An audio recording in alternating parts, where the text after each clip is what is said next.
আমি তোমাকে আর ফিরে পেতে চাই না, কারণ তুমি যে কত সুন্দর করে গুছিয়ে মিথ্যে অভিনয় করতে পারো আমি সেই দিনই বুঝেছিলাম, যেদিন তোমাকে 1000টা মেসেজ দেওয়ার পরও তুমি রিপ্লাই দাওনি।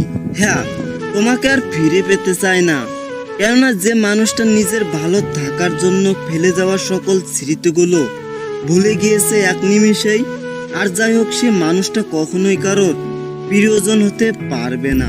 একটা সম্পর্কের মূল ভিত্তি হচ্ছে বিশ্বাস, তাই যে সম্পর্কে একজন আরেকজনকে বিশ্বাস করে না আসলে সেই সম্পর্ক কখনোই টিকে থাকে না। তাই কারোর সাথে সম্পর্ক তৈরি করার আগে তার উপর বিশ্বাস করতে শিখুন, তাহলে ভবিষ্যতে দুজনের মধ্যে কোনো ভুল বোঝাবুঝি হলে একে অপরের বিশ্বাসের জন্য ভেঙে যাওয়া সম্পর্কটাও থেকে যাবে বহু বছর। আর যে মানুষটা তোমার খারাপ অবস্থান দেখে ছেড়ে গিয়েছে তাকে কখনোই তোমার জীবনে আর ফিরে পেতে চেও না। যার জন্য হাজারো কান্না করেও আজও তাকে পেলেন না, তাকে ছেড়ে দিন এই মায়ার বাঁধন ছিন্ন করে।